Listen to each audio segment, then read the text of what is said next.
because we had all that certainty in front of us and then it was taken away. And so now it feels really hard to plan for something that might happen, might not. Like it's almost like there's kind of these barriers that have been put up that make it harder to go, okay, cool, I'm going to target that and do it and visualize it even. I've kind of got to the point with lots of things where I'll go, is this enriching my life? And if it's not, then, you know, what's the point of it being there?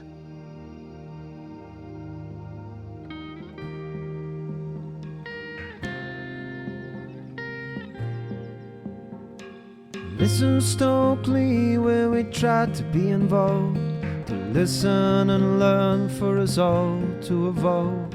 So welcome to you and welcome the world. We hope you enjoy the stories to be told. Welcome to Stokely, a podcast where we explore environmental conservation, our human mindset and adventure. Each week we invite you into conversation with people from all walks of life, people who truly inspire us and set about contributing to a greater place for us all to call home. So please take some time to settle in for our conversation today with our host, Maya. Hello everyone, I hope you're doing really well out there. Thanks a lot for joining me here for another episode on Stokely.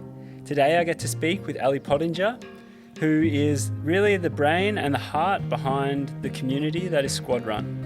Her and her partner Kerry have created an incredible community, and I dare say it's more of a family within the trail and ultrarunning world. They help people of all abilities, all walks of life, achieve incredible goals. They've done this through teaching people the how-to on the more technical side of running and how to get through things between 20Ks all the way up to 100 miles and further. But they've also been able to introduce people into their community and family, which has an incredible effect on someone's ability to evolve in this sport and also in any kind of endurance situation.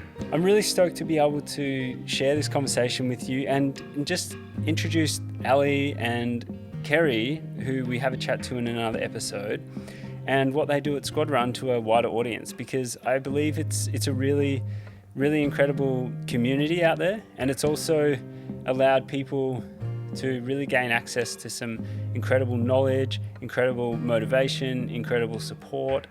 And yeah, I think the work that they do is exceptional, and I'd really love anyone who is considering getting into the world of running to use these guys as a resource, because it's really impressive, and they have a lot of heart and soul put into what they do. So I hope you enjoyed the chat with Ali. Not often we get to see and talk to the people that run and organize such big things, and I'm just really grateful to be able to do that and then to be able to share it. So before we get on with the show, as we always do here, I just want to take a moment and pay our respects to the traditional custodians upon the lands where this podcast is created and listened to. And I want to pay my deepest respects to their elders, past, present, and emerging. Thanks a lot for joining us. It's always really, really appreciated to have people download Stokely and listen to it and provide feedback. It's the greatest gift you can receive after putting time and effort into something like a conversation and a podcast. So it's really appreciated. Ali Pottinger and the world behind SQUADRUN. Here we go. Hey, so Ali, how have you been? Yeah. How's the year 2020 gone for you and everyone? What a year.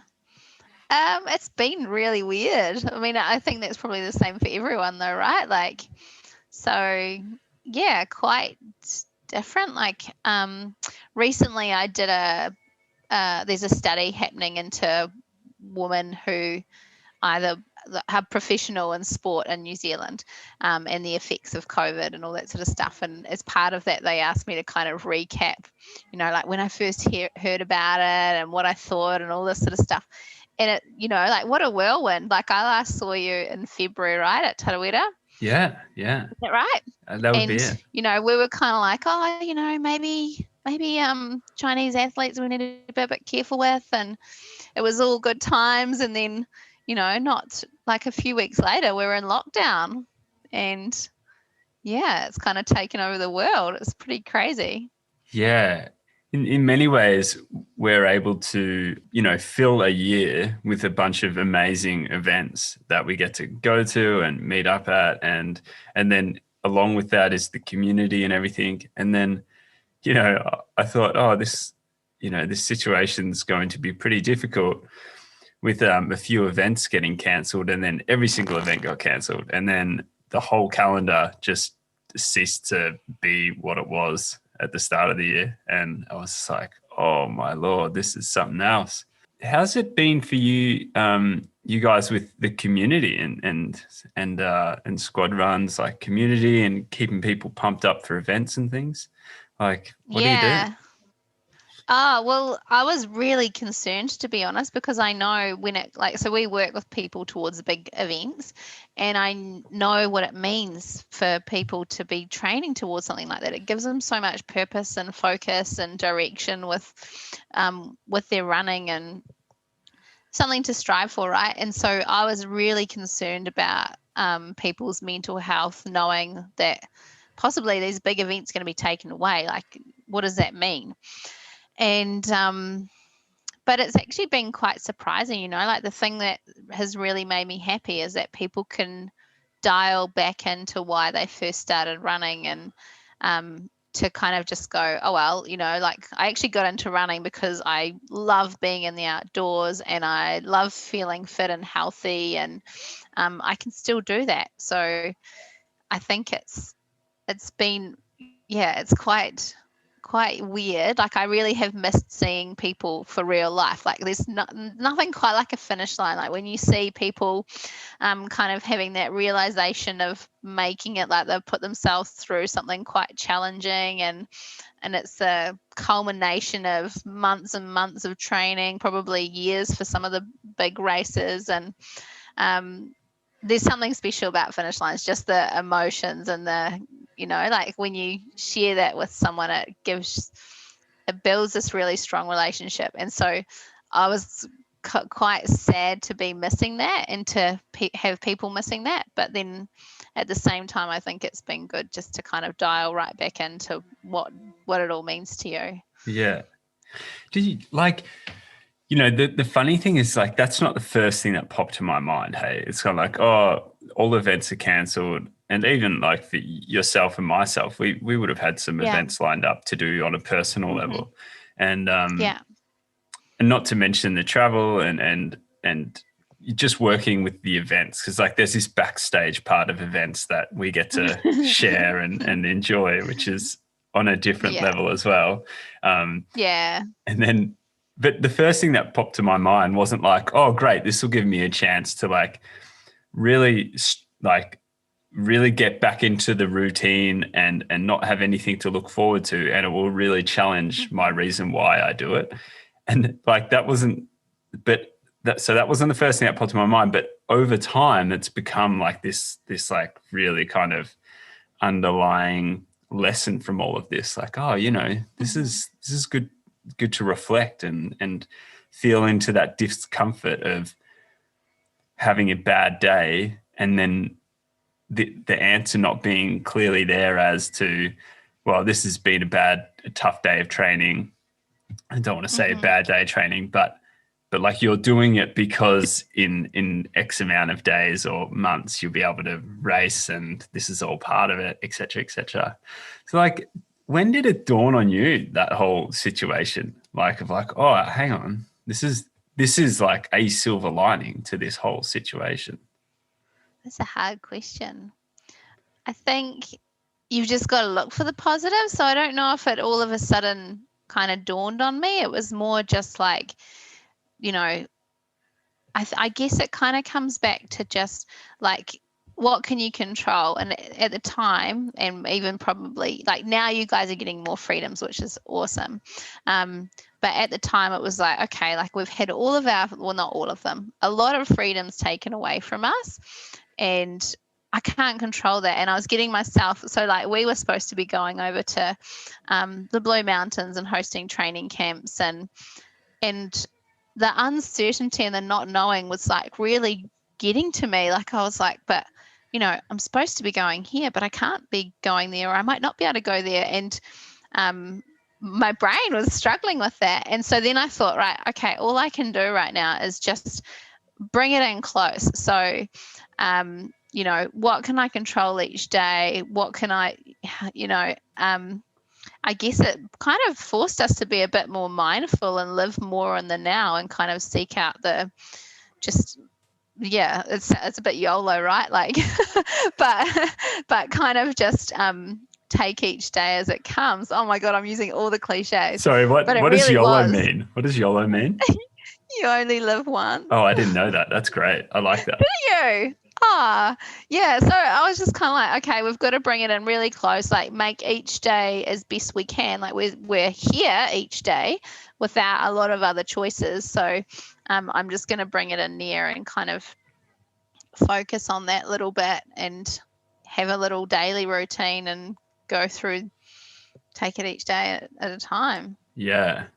It's so like, I hear you give that example and I love it because it just makes me, knowing you and Kerry as well and knowing what you guys both do with SQUADRUN, it makes me think how often you do apply those personal real life situations that you're having to this, to the way that you communicate and talk and, you know, activate and engage with your wider community, and not just SQUADRUN, you know, like other people as well, and how you use your examples and lessons to help everyone else.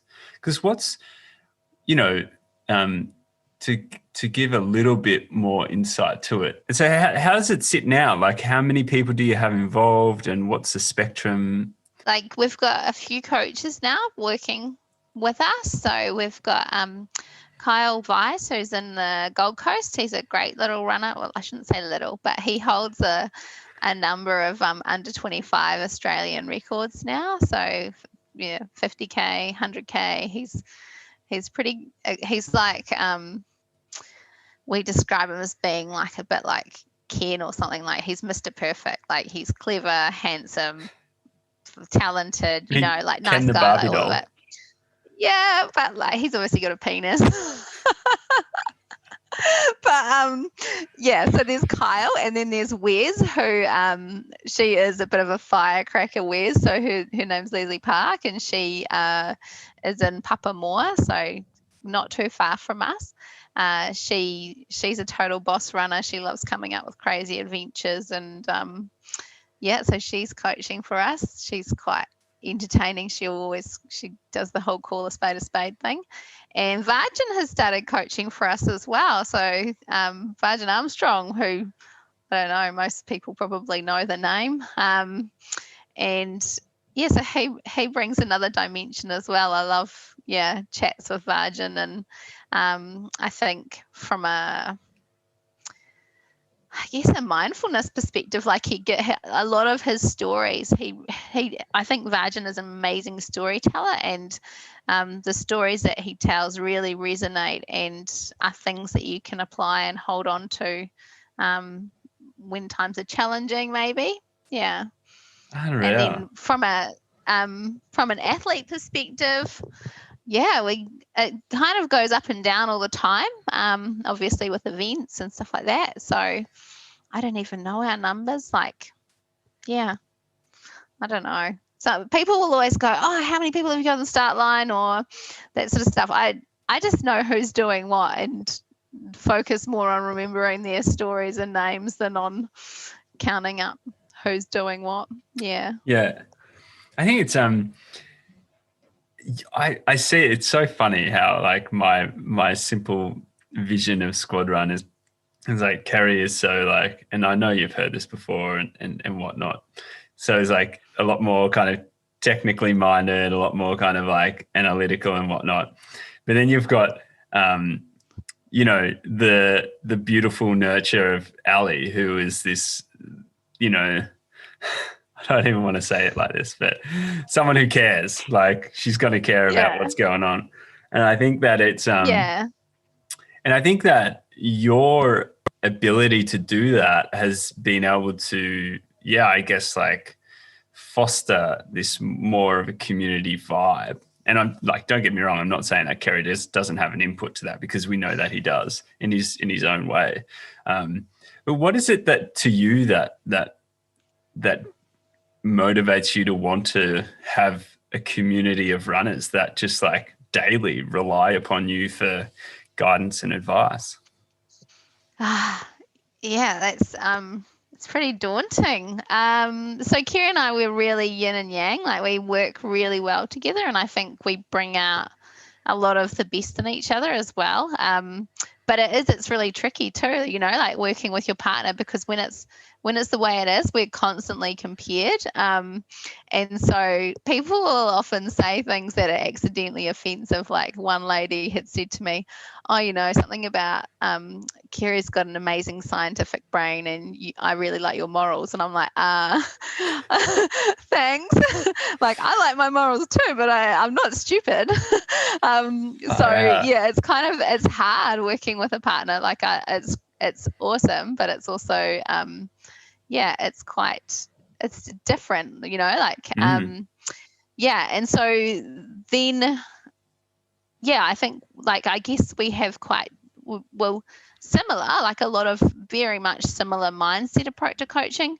I think probably I'm more coming from a holistic and a feel place, and he comes from more of a scientific kind of place. But as he's, you know, developing himself, he's becoming more and more holistic and kind of taking that on. And I am really working on, you know, my scientific knowledge as well. So yeah, it's kind of cool that we can communicate and work together and move forward and develop ourselves in different ways. Yeah. What are the biggest stands out for you in terms of like the areas that you've been able to develop and help yourself with, as long as help other people with? So I come from a teaching background. So where it's, you know, a professional career where you're constantly dedicated to professional development and learning and growth and upskilling. And so that's what I have really brought to the table, is that I'm constantly trying to find, like, there's not, you know, a ultra running coach course out there really, like, or if there is, it's probably not quite what it could be. So yeah, that's a real focus for me and for us. And so Kerry and I kind of are constantly seeking out what courses we can do, or you know, what information's out there to kind of help make us better coaches. Well, you know, to continue our journey learning as coaches as we progress, so that you're not just kind of constantly sitting on your laurels or just going, this is the way I've always done it, so this is the way I'll always do it. So yeah. I mean, like, yeah, there's definitely some, you know, there's, to a lot of people, that's a perfectly fine way of doing it, right? Like, it's worked in the past. It's 90% of the time it's going to work into the future as well. Like, because, you know, like when I have conversations with people, especially, and it's getting into things of the unknown, right? Like, if you're trying to get into something, and it doesn't have to be running, it can be anything. Like, I think of say like coast to coast in NZ, and if I was to go do that, then I'd have to learn how to kayak, and that's an unknown. It's like, whoa, geez, like, aside from the actual fact of, you know, running, it's 1 foot in front of the other, and then from that you get a little bit more into detail about how you can train physically for it. Like, on the, like, the mindset side of things, and how to continue to keep people like engaged and motivated and believing in themselves. Like, I kind of feel like that's a space that you probably bring a lot to. Like, how do you view that element of working with people in the space that you do? Yeah, it is. It's an important part of coaching, right? Is kind of figuring out how to get the best out of people. And I think that a lot of it has come from teaching and understanding, how to. I worked with 5-year-olds, so 5-year-olds are actually pretty easy to motivate. You can just put on a voice like this and be excited, and everyone will want to get involved in what you're doing, regardless of what it is. So I think, that's really helped understanding motivation and how to apply it to adults. And we are just big kids, really. But it's kind of, I think a lot of it is actually about asking the right questions and listening. And so people often have the answers themselves. It's just having the space to consider them. And so are there go-to questions for you?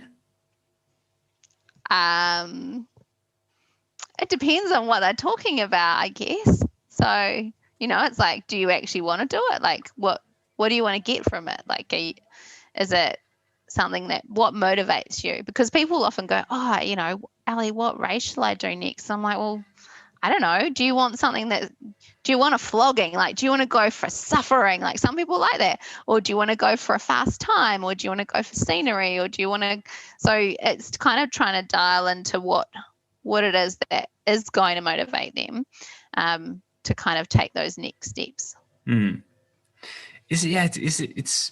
It's kind of interesting, hey, like that situation in those discussions, how and I love what you said, how, majority of the time people do have their own answers to the question that they're asking.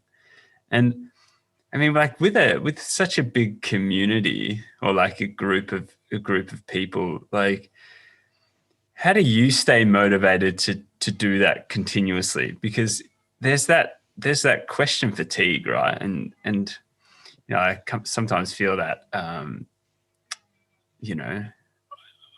not too bad at it, but like that whole like situation of communication where listening is so important. Like, it's so important, but it can get tiring, especially if you're talking to athletes and you've got to just continue to ask the same question and just be that sounding board. Like, how do you continue to be motivated through all of that?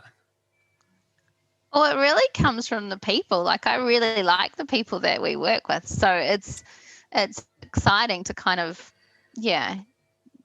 to talk to them and to find out because everyone's different. Like, when you work with humans, no day is going to be the same. So you're always going to get something that throws you a curveball, or, someone will come out with something that you don't expect. And so that's the bit that I find really motivating, is that everyone will, it's just finding out what's important to them, and also kind of trying to think about how to move them forward, because it's different for different people. So, yeah. No, I don't know if I've answered your question there or not. Yeah, no, I mean, like, there's no right or wrong. I guess it's like your own personal thing that you get from the experiences. It's not there's no right or wrong to it. It's just kind of understanding what makes you tick behind the scenes, because like you said, sometimes, like, if you're dealing with 5-year-olds, sometimes you just put on a happy face and a happy smile, and the next thing you know, everyone else is jived up, and it's like, cool, rock and roll, let's go dig some holes in a sandpit. But I think, like with adults, it can be a slog sometimes, and and you put on a happy face and you put on a smile, but like sometimes it just doesn't bring them out of that the headspace that they're in, and so and that's where this year's been really difficult, is because often coaching, you are expected to be all these different things. Like, you're expected to understand science, biomechanics, your loading, your nutrition, your mental health, like, you name it. Like, there's so many things that gear, like, we're supposed to know about everything. And this year especially, like, I think we have really amazing relationships with people. Like, I feel like we are trusted to so many, the deepest, darkest parts of people, and it's a pretty vulnerable space. And yeah, it's been challenging because there's lots of people that have found this year really difficult, and yeah, we are often the person that they'll share with, and it's like, shit, man, I'm not qualified for this. I'll just talk things over as best I can and listen and try to do my best by them. Yeah. How do you set boundaries around that? As in, like, what people will say, or as in, because I can't, but as in, like, time, or what kind of boundaries do you mean? I mean, like, because you're right, like, people will openly share to different degrees what they're feeling, what's happening in their life. And, like, where do you draw the line on, hey, look, I'm here to help you in many regards, but at the same time, like, I really, like, this is, I don't feel comfortable helping you or whatnot. Like, how do you respect your own boundaries in that sense, and when do you have to draw them? I will always encourage people to see a professional. So if it comes, like, if it's an issue where it's like, actually, I think you need to talk to your doctor about this, or a podiatrist, or a physio, or a psychologist, those sort of things, or GP. So I said doctor, didn't I? So I'll definitely make sure that they are going and seeking support and help from the right people as well. And then, but also kind of, keep, I guess it's kind of an accountability. So, like, how did that chat with your psychologist go? Or, did you chat with your GP? Like, what are they suggesting for this? So I think I keep things pretty open, because I think that's how the world should be. We should be more open, and we should be discussing things and talking about advice from professionals, and it shouldn't be something that should be kind of closed off. But yeah, I guess I just pick my battles. But when it comes to, like, but I'm also conscious, like, the last few years have been huge for us. Like, and we work in an online space, so you can be available 24/7, 7 days a week, and that can be pretty draining as well. So I'm trying to, like, the goal for the past couple of years has been to get a better balance, or to question the balance that I've got. And so I try and make sure now that I might have, like, at least one day in the weekend off, or go, okay, it's past 7 p.m. now, I'm not going to reply to messages until tomorrow when I start working, or something like that. So it's a tricky one in the space that we work in. Yeah, definitely. Yeah, I mean, like, I've seen you numerous times just work just work hour on hour, and I work like a dog. Man, when are you going to when do you get your own time, your own space to break out from it all? Because you've got, you get after it too. Like, when you do go on submissions, it's like no mucking about, Ali. You've got to love your sense of adventure too. There's no doubt about it.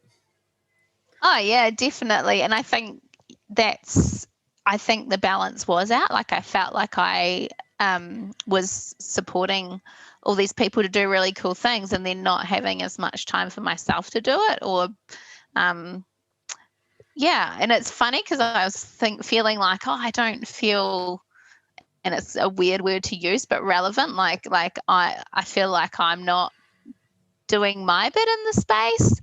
Like, it was kind of funny. And so but then so I try and have some really cool adventures with friends. And race wise, I don't tend to do a lot of races, but I'll try and go and do cool stuff that excites me, and just spend my fitness in a fun way. And I've also got more into mountain biking in the past year. I've really enjoyed that, just having something different in my life. Like our friends are runners. We work in the running space. People want to talk about running. And so it's so nice to just have something else. And I love mountain biking for the fact that you kind of, especially like when you're learning and kind of trying lots of different, so like now I've just started riding some grade 5s, which is like advanced. And so each time you're pushing the boundary when it comes to a more challenging trail, you're really in it, like I reckon, a flow state, because you're just like, you've got to be so in the moment, otherwise it could go wrong. So yeah, I'm really enjoying mountain biking as well, and having a bit of diversity to what I do. Yeah. It's amazing that, isn't it? Like that you love something so much, but then it gets to a point where your love for it becomes like a disservice to you. It's like, it doesn't benefit you. Yeah. So I had an interesting chat with a lady I coached the other day. We were talking about alcohol, and I just said, like I've kind of got to the point with lots of things where I'll go, is this enriching my life? And if it's not, then, what's the point of it being there? So I think you've got to keep finding ways, like especially in the realm that we're in, is to keep making sure that it is enriching your life and find the ways to ensure that that's happening.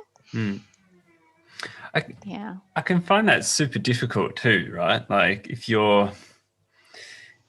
it's kind of like that situation where you feel like you've put so much time and so much effort into something that you can't turn back. Like I've gone so far on this and I've committed so much that to turn back now it kind of seems totally irrational. But like you said, if it's not enriching your life, like what's the other purpose around it? Like how much more of a tough skin can you gain from doing something that is just not really in service to what you need?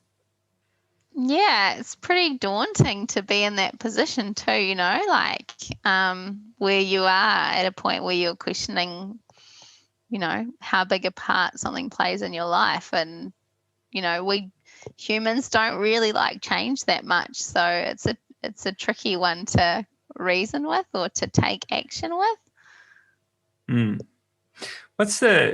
What do you feel like is the most common thing that you have to try and help your athletes? Do you call them athletes? What do you call the people you work with? Customers, athletes, like? Oh no, yeah, I guess athletes, or I just call them runners normally. Yeah. Like, or the people that I work with, that's what I normally say. Yeah. Even that, like I've come across that being such a point of difference for so many coaches in the space of running. Like they all say something different, and there's always a real personal reason behind that. I just find it interesting. Yeah. So for me, like coming from a teaching background, and also like we have, like our Indigenous culture in New Zealand is Māori, and I was really lucky when I was little. I was in a Māori bilingual class, so it's quite a special culture to me, even though I'm not Māori. And there's a beautiful word called ako, it's kind of like a reciprocal teaching and learning, a word that kind of describes that, I guess, like a symbiotic relationship between people. And so I really do feel like I'll say like the people I work with or the runners I work with, or I really don't like the term like my athletes, or like I don't like that feeling of ownership, because I think that we're both kind of learning and growing together.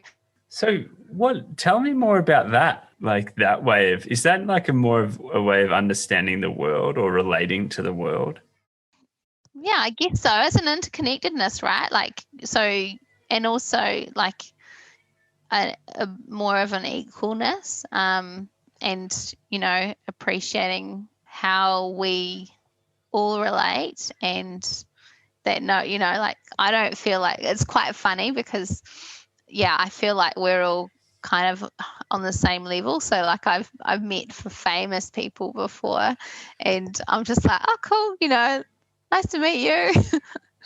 And yeah, I'd like to think that I try and treat everyone equally if I can. Yeah.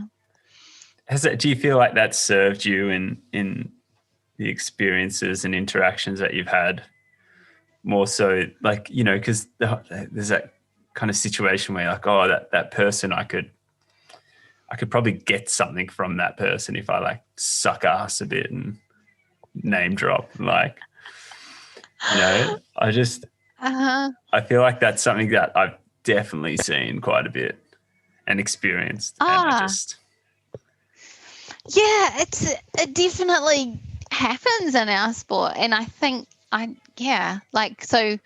Kerry and I have said like we don't take on any sponsorship. Like we want what we do to be like just to come from a place of appreciating good products. So I think there's that. Yeah, and I think too, like, we work so closely with events, and so when it comes to entries, like, oh, I don't like asking for a race entry because I know how little race directors earn and how much work goes into doing what they do. So I think it's kind of, I try and avoid that sort of stuff if I can, because it's just doesn't feel nice. Like I'm very independent, and I like to try and pave my way as much as I can. But like, why is it that it's not worth it though? Like if someone's like going to give you an entry, like where's the point of like, this is not worth my time for you? Like, where does that come into it? Or why, what's the benefit of saying no? Oh, I think if it's offered, if somebody wants to willingly offer something, and then cool, like that's fine. But I'm not going to be like, oh, like put pressure on, like, don't you know who I am? Because just not how, not me. What's your thought on the whole influence? Because like there is this whole situation. I was speaking to someone that we both know pretty well recently about the rise of the sport of trail running specifically, and the simultaneous rise of social media, and especially that kind of world of kind of social media and influencing and whatnot, and like it's unlike a lot of other sports where they didn't happen at like almost exactly the same time, and it's brought on this huge element of like influences in the sport. And I feel like, from when I look at the work that you guys do, it's on a ground level. Like it's very at the coal face. You're dealing with people, like you're giving runners hugs after 100 Ks, and it's like 3 a.m. in the morning, and they stink, and you stink because you've hugged 20 people and they've just run 100 Ks, and you just get it in there. And I just feel like, like, and you haven't, and I don't know if this is intentionally, but you haven't gone and created this massive like online content presence where you're like trying to influence through that medium of communication to people. And I just wonder what's the reasoning behind that, and how do you see that play out in our sport, like positive or negative or indifferent? Well, I guess again another cliche, but treating others how you want to be treated. So I don't really like it when people are like, oh, can you get me some free coaching, or like, like I'm okay. Like we definitely do a lot for charities, like if someone reaches out and they're like, oh, we've got a school raffle, and they're giving away an entry to this half marathon. I'm like, yeah, cool, we'll do coaching towards that. But I think when it comes from like, if it's coming from a place of like, I have got 10,000, like, or whatever followers on my Instagram, like, can I get this? And I'm like, no, like you can, like I think, so there's, I guess it comes back to like what influence people are trying to have and where it's coming. And for me, if it's coming from like a good place of like wanting to support people or to, share good messaging, like my definition of good, I guess, Yeah. then cool. But if it's like it's just a way, like a vehicle to get free stuff, then it doesn't gel so well with me. So it was interesting, like for Tastic Traverse, when Lucy was with us, I got to do an interview with her, and I said one of my questions was, like you could be considered an influencer. Like, what influence do you actually want to have on people? And I think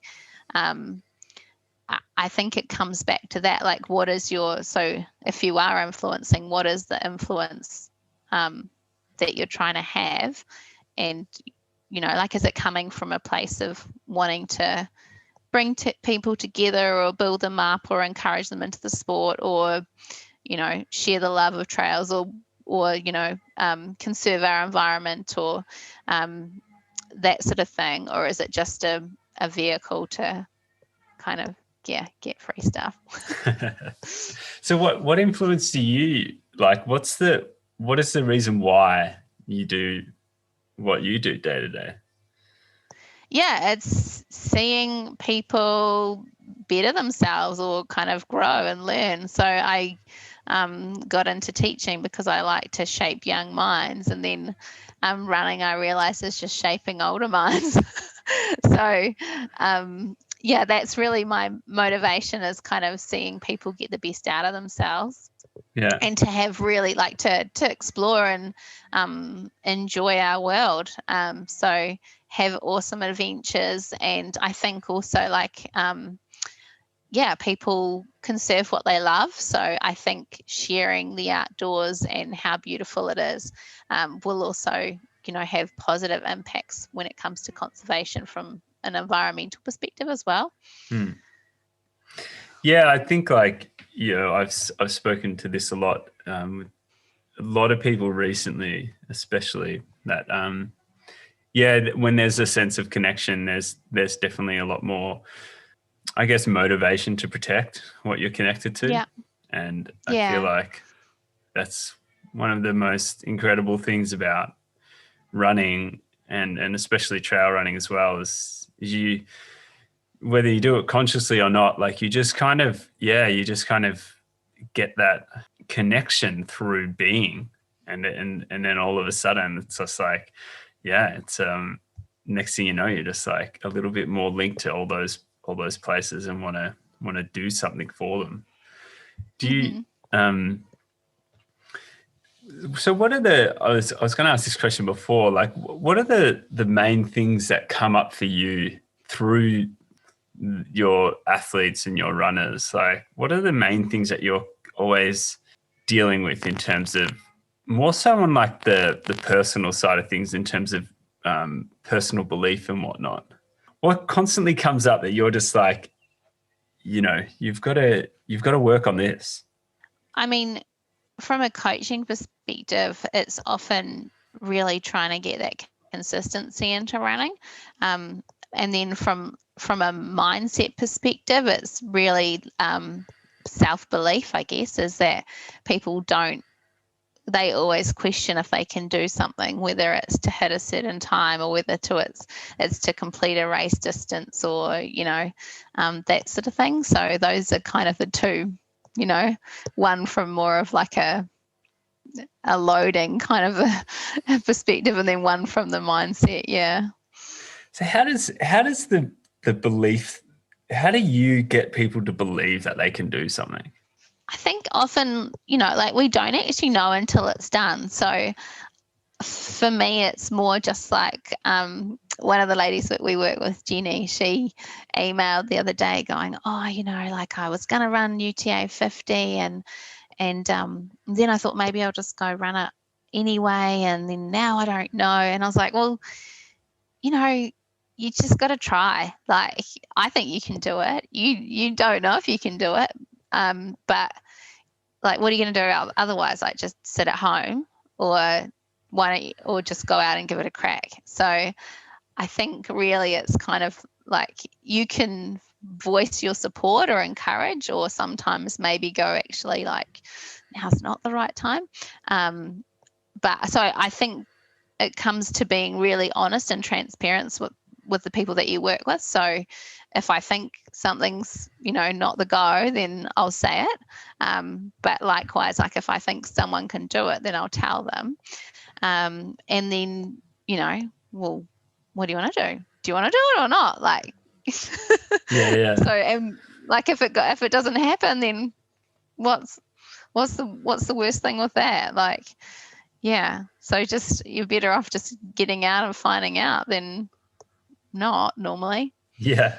So what's that for you right now? What's your thing that gives you some, I don't want to say hesitation, but what is something that you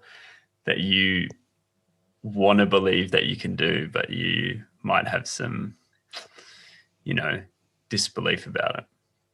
I don't know. At the moment, like, I don't really have that thing. I'm feeling like, yeah, I'm kind of at this point where I'm like, okay, like, coaching wise, I'm in a really good space. I feel really happy with how things are going.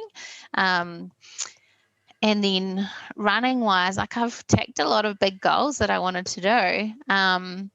And so, yeah, I kind of don't really have something that's kind of tickling away at the back of my brain going, can you do this? I need to find it.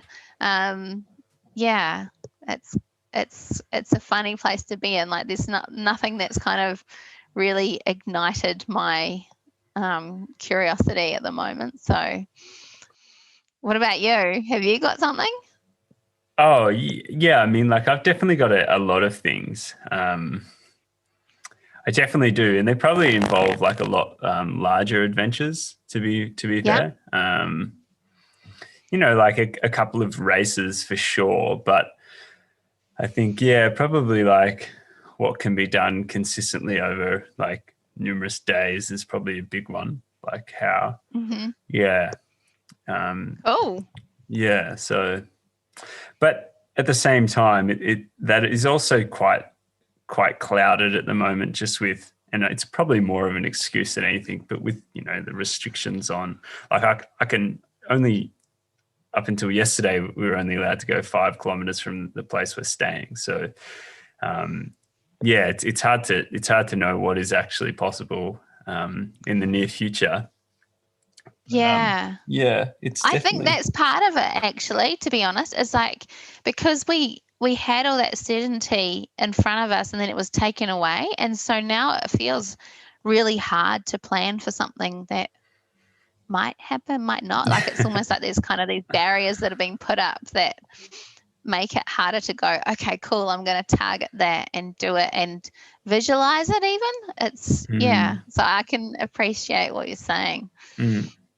Yeah, definitely. Yeah, and I think, like you say, it's visualization and that element of work that you can do prior to doing something is really important.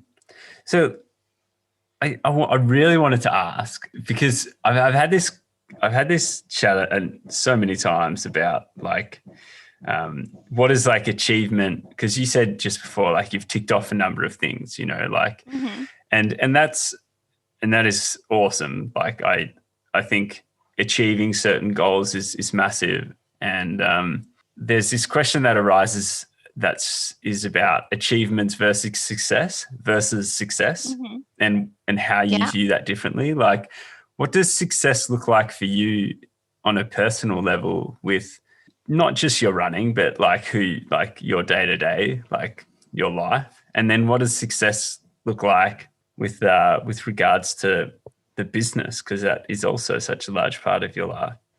Oh man, that's a really tricky question. I don't even know. Success. Yeah, I guess, like, ultimately, like, am I living my life in a way that I want to be living it?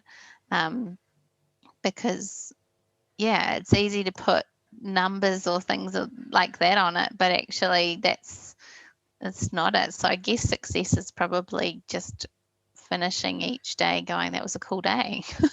What would a cool day look like for you then, Al? Well, yeah, like I think for me, like I like starting my day with a run if I can. So getting out and moving. Generally a cool day involves sunshine, being able to go for a bike in the forest too.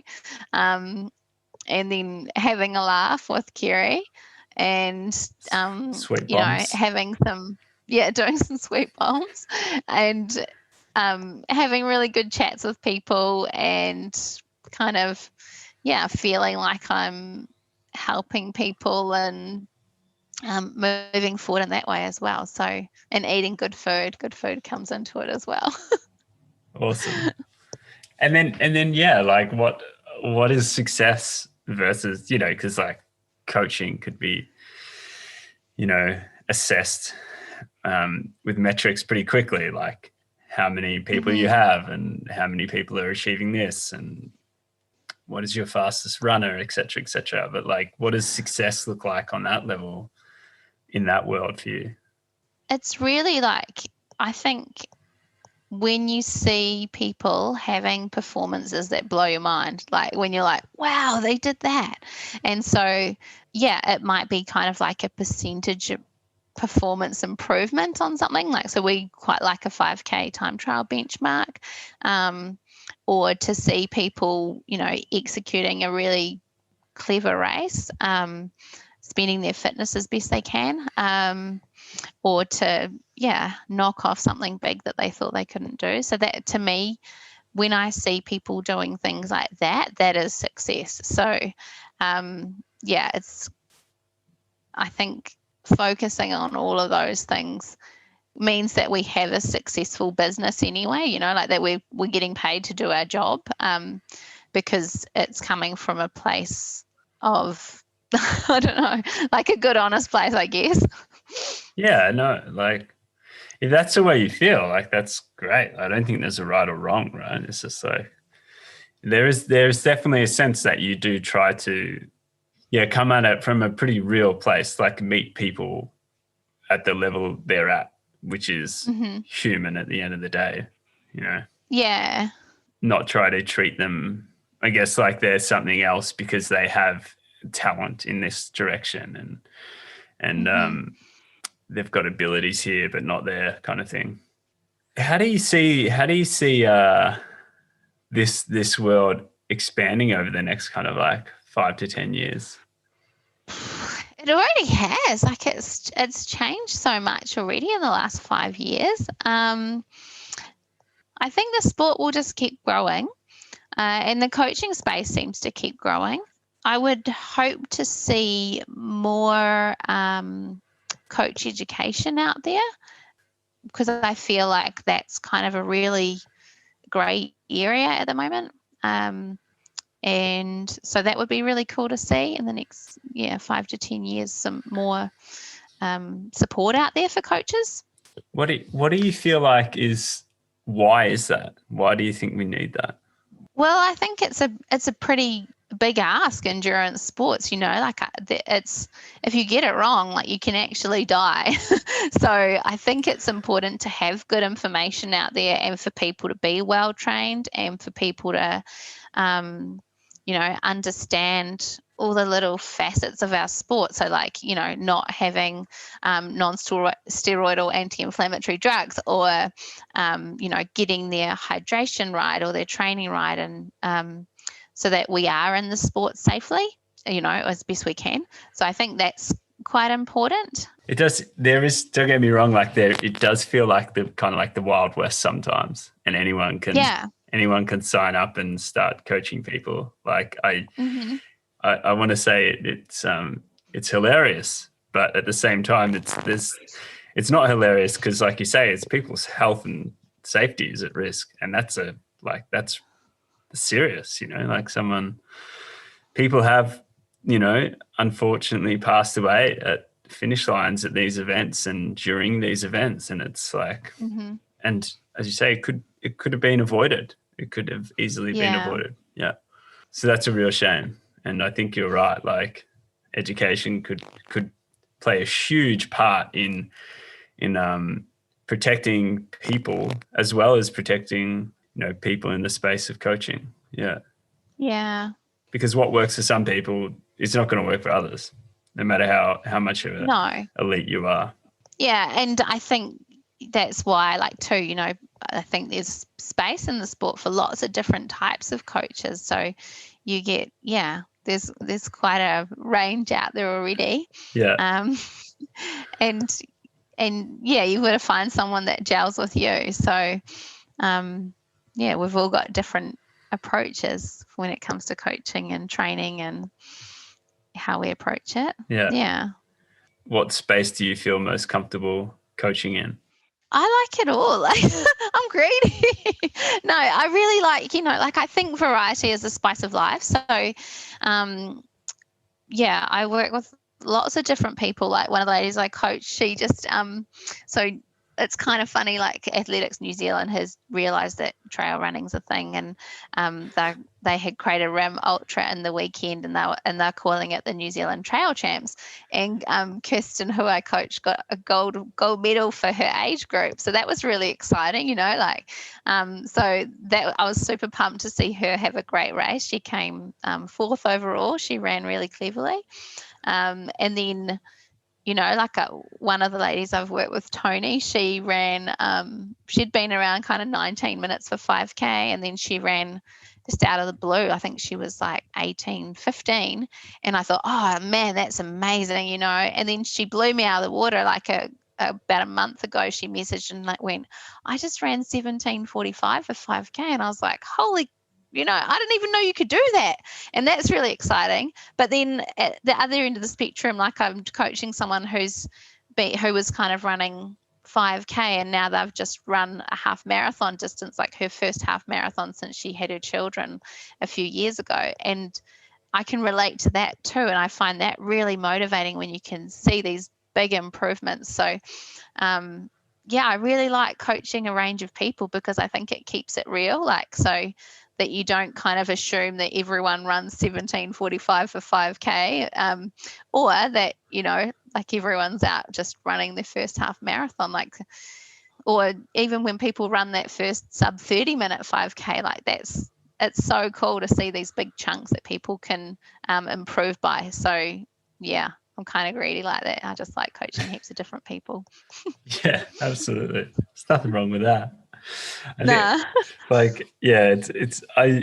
do love going out and just running with people and running like the furthest distance they've ever run with them. It's just such a kick. Like it's so, and it's not all about metrics, don't get me wrong, but it's a really fun way to allow someone to see themselves do something they haven't. And it's easy to quantify. It's easy to measure. It's like, oh wow, like, and you can put a number on something that gives you this instant, like, oh, well, that's like legit, cool, nice work, man.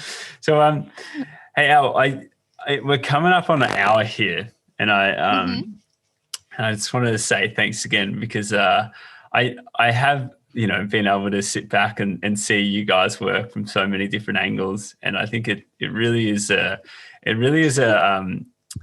positive. Yeah, you've both co-created a real positive space in this sport, and I think that I'm not sure how much further it's going to trickle into other sports, but I hope it does, because it's definitely a positive thing. And I just wanted to make sure that I was able to have a chat to you both about it, and I appreciate the work that you both do. There's no doubt about it. Thank you. So you're going to have a chat with Kerry still, aren't you too? Is that right? Well, I don't know if I should. I'm kind of in 2 minds. I think you should. Nah, you should. It'll be entertaining. They say that the conversations that you find most difficult are the ones that you should be having. So maybe I should have a chat. Yeah. We're penciled in. To have a conversation in a couple of days. So I very much look forward to getting the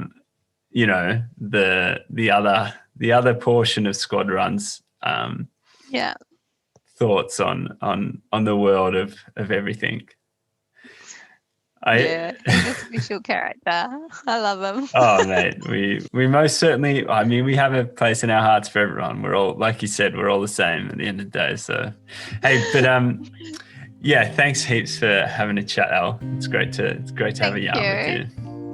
Yeah, good to chat with you too. So there we go, everyone. I hope you enjoyed an introduction to the heart that is behind SQUADRUN. And if you do want to check them out a little bit more, please visit squad.run on the interwebs, and you will definitely be able to find out a whole lot more in regards to how to get involved and check out a little bit more behind the community and the family that is SQUADRUN. So I'd like to thank Ali again for her time. It's always amazing to catch up with Ali. She really does light up a room whenever you are somewhere in the world and you've just got a whole lot of work in front of you at an event. She's always there to provide a smile and a good dose of much needed energy. So thanks again, Ali, and thanks again to everyone for joining in. We will have a chat with Ali's partner in SQUADRUN and partner in life, Kerry Suter, in the next episode, and I hope you enjoy that equally as much. So until then, please keep well, and we look forward to hearing from you, and thanks a lot for tuning in.